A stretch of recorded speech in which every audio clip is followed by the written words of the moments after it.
Welcome to the show, everybody. I am Garrett Neal, and let's take a look at what today's top stories are. We got Halloween doing scarily good at the box office. We got A Star Is Born eclipsing Venom, and we got Gerard Butler soldiering back into the box office next week. Without further ado, let's take a look at our top 5 movies from this past weekend. At number 1, no surprise here, is going to be Jamie Lee Curtis and Halloween. And also, as expected, this movie set several records. Let's go down the list here. First, it's going to come in being the second highest October opening of all time. Of course, you remember just 2 weeks ago, Venom set the record for the highest at 80.2 million, and just couldn't quite get there was Halloween, now at the number 2 spot with 76.2 million. Just that 4 million behind, but still a fantastic opening for the film. Of course, now at number 3 is going to be Gravity, which just 4 weeks ago was the highest October opening of all time, now at number 3 with 55.7 million. At number 4 is The Martian with 54.3, and Paranormal Activity 3 coming in at number 5 with 52.5 million for those top October opening weekends of all time. That is not all. We've also, if you want to get, we're getting a little specific for this one, but it does in fact have the highest opening day in October. Okay, not opening weekend, opening day. So we're talking Friday the 19th was this film's opening day, and on that day, it made 33.08 million. And that beats Venom, which did just hold the record for the highest grossing October opening day. Again, it's a little in the weeds there, this one, but hey, this is what it's all about, pulling out these little fun nuggets of information. And Venom had held the record at 32.5, so Halloween did just enough to overcome that record. And the previous record holder just 3 weeks ago was Paranormal Activity 3, when it opened in 2011. October 21st was its opening, and it opened to 26.3 million. So there you go. Which is, that was its opening day. I didn't see what Gravity or The Martian's opening day was. Oh, here we go. Gravity opened on October the 4th, 2013, and its opening day was 17.4 million. So I'm not sure where that ranks in the scheme of things, but it's just interesting to look at where the other two highest October openings were on the daily charts. And The Martian, which also opened on October the 2nd, but this was in 2015. Now it opened to 18.1. So those were, Paranormal Activity 3, unsurprisingly, a very front-loaded film. But that is still not all. It's also, Halloween is the second highest R-rated horror film opening of all time, coming in above The Nun from earlier this year, which opened to 53.8 million, and behind, of course, It from last year, which opened to 123.4 million.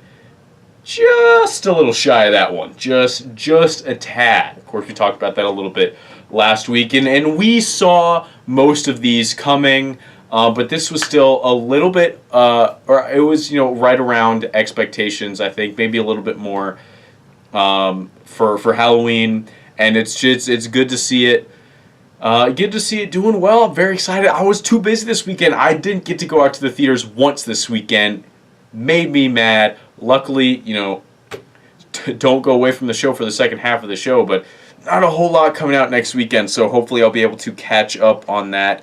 But not only is it doing well at the box office, but people are actually enjoying it, it seems. It did get a B-plus cinema score, which is not too bad. It got a 7.5 on IMDb right now, an 80% critic score on Rotten Tomatoes, and a 77% audience rating. And to finish things off with Halloween, it added 14.3 million worldwide in about 23 markets. Now, that's the biggest story, but still interesting to note is A Star Is Born is going to come in at number 2, grossing more than Venom this week. You know, those being opening up on the same weekend, and both being very popular money making wise, but receiving very different responses as far as critical responses go. It's going to be interesting to see how these track, and of course this is the first week where A Star Is Born has outgrossed Venom, and it'll be interesting to see by how much it continues to outgross Venom, and if maybe it ends up making more money. That you can't say that'll be the case, but it dropped just 33% this weekend, grossing 19 million, bringing its total domestic gross up to 126 million. And worldwide, or international for that one, it added 22.8 in 75 markets. Now, Venom, of course, dropped 2 spots in its third week, dropping 48.5%, and it grossed 18 million. It's a little more than a million less if you want to go out to the more. I'm trying to get too specific with the numbers on the show just because it's too much to keep track of, but it did gross a little bit more than a million less than A Star Is Born this week, but of course, having heavily outgrossed it opening weekend and still by a good chunk last weekend, its total gross domestically is 171 million, so it's still a long shot, just a little bit for A Star Is Born to outgross Venom. I don't think it will, but it'll be interesting to see that you expect A Star Is Born to continue to outpace Venom going forward, and see how much ground it'll make up there, because you get the film that opens up big but doesn't get an amazing fan response or critical response. Well, it got panned critically, and fan response was, I think, a little bit more positive, but still not amazing. And kind of a more front-loaded film versus Star Is Born, which is trying to leg it out here and just kind of riding that good word of mouth to not too many big drops, and see how long it can hang around. I'm very interested to see how that goes. Coming in at number 4 now, we got Goosebumps 2 Haunted Halloween, dropping 38.5% in its second weekend, grossing 9.7, and bringing its total domestic gross to 28.8 million, and it's doing okay. That's not a terrible drop. Still with that $35 million budget, and internationally it's not doing too great either, making 6.2 million. So I think it'll just make back its production budget and advertising budget, which is generally you just double the production budget, and so you in order to break even, you guesstimate that it needs to make about 70 million. Cutting it close. But speaking of international numbers, I forgot to mention Venom, while it dropped to number 3 here in the United States, worldwide it's still number 1, bringing in $32 million in 65 markets. Still no word on the China release date yet, but it is expected to open in China at some point. Venom has been doing consistently very well. Obviously it's number 1 3 weeks in a row, but even better than it's been doing here. It's been doing great worldwide. So as far as Star Is Born outgrossing Venom, I'm definitely just speaking of the domestic numbers. Coming in all the way at number 5 now is First Man, dropping 48%, and especially when it only opened up to about 16 million. That's tough, man. That is tough. only bringing in 8.3 million in 3,600 theaters. Oh my, yeah, it's tough. It's tough. You know, this wasn't my favorite film, but I enjoyed it a decent amount, and it's not. It's just interesting. You see, we see this, what is not a typical Hollywood film, in the sense that it's not a big blockbuster action film, or musical, or something like that. Um, but it got just this big wide release for, a slow character driven film, which, while generally like do okay, and especially get like the awards recognition and stuff, they make their money because they don't have a very high budget, and they generally and they kind of slow roll it. They get it the limited release, and they slowly expand it. This one went out to 3,500 theaters and had a okay but less than expected opening, and now has had a pretty solid drop. Had a $59 million budget, and its total gross right now domestically is 29.7 million. And one of the comps we had last week was Bridge of Spies, which actually opened to 15.3 million, which is less than First Man. But in its second weekend, it made 11.3.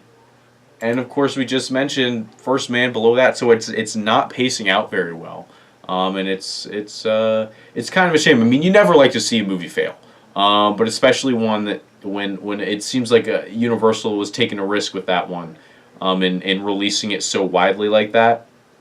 But we'll see if it gets some awards. It might pop back up and be able to get a little bit of a bump there. And of course, Halloween making it 76 million this weekend. That is still a Blumhouse production. You know what that means? That budget on that thing, $10 million. I don't know about you. I'm not a math guy, but it seems like that's a nice little bit of profit there, and it should continue to do well. So, I think Universal will still be okay on that end, man. Dude, horror movies are something else with those budgets, man.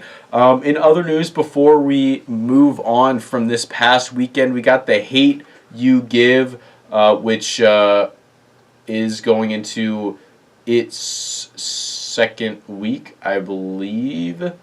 It's in its third week. It came in at number 6. And it had a big expansion this weekend. It had been in limited release the last 2 weeks, so this was kind of like its opening weekend. And it got 7.6 million. Had got an A+ cinema score, 6.4 on IMDb, 96% critic score on Rotten Tomatoes, 73% audience score. I think that film it has an audience that it's aiming for, and it's gonna hit. I don't know. Maybe I'm just saying that because it didn't particularly interest me. But it's gotten great critical reviews and pretty solid audience reviews as well. So maybe check that out if it's something you've been keeping tabs on. And of course, we got to do the per theater average. And this week, opening up in 4 theaters, was A24's Mid-90s, which grossed $64,539 in those 4 theaters. Wow, I'm stupid. Sorry, that was the average per theater. Its total gross was $258,157.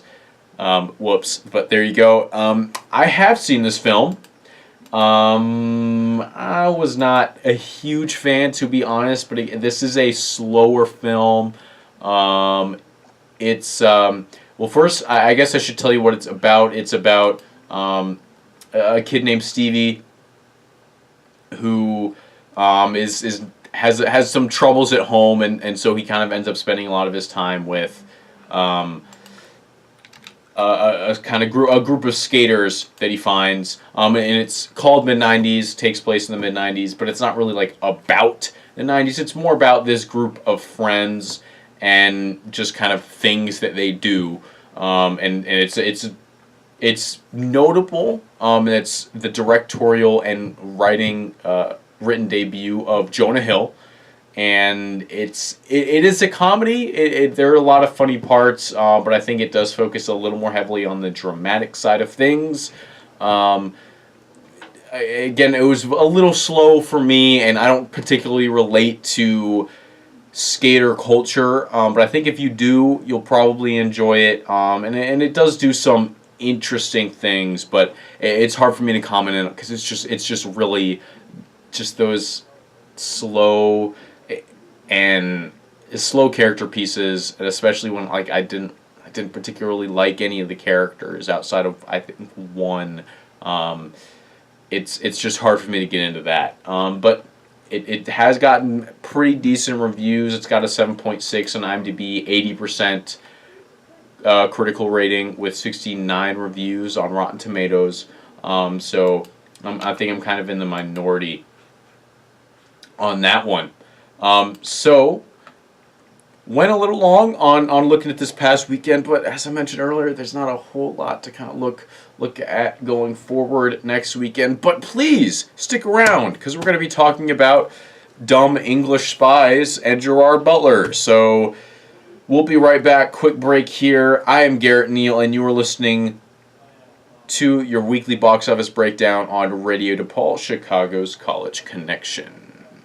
All right, we're back already. We're going to finish off the box office breakdown by looking ahead at what is coming out next weekend. We've got 3-ish films coming out in wide release. The biggest one, relatively, is Hunter Killer, starring Gerard Butler and Gary Oldman. Wow, okay. Took me too long to remember that. I mean, it's about, here we go. An untested American submarine captain teams up with U.S. Navy SEALs to rescue the Russian president who has been kidnapped by a rogue general. This week, Gerard Butler is back. Yeah. Pretty standard action thriller. 6.6 on IMDb right now. Rotten Tomatoes has a 33%. Though that is just on 16 reviews, or 38%, excuse me. Wow, didn't want to slide at that 2% there. Just 16 reviews, as I said. Doesn't look particularly interesting to me. Don't think it's going to be very good, but hey, it has Gerard Butler in it, and Gerard Butler always seems to find a way at the box office, regardless of critical response. As we remember, just last year when Geostorm went like bonkers at the box office for no reason at all.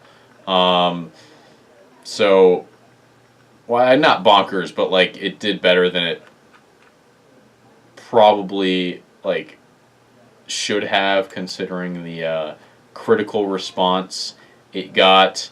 And Den of Thieves more recently did very well as well.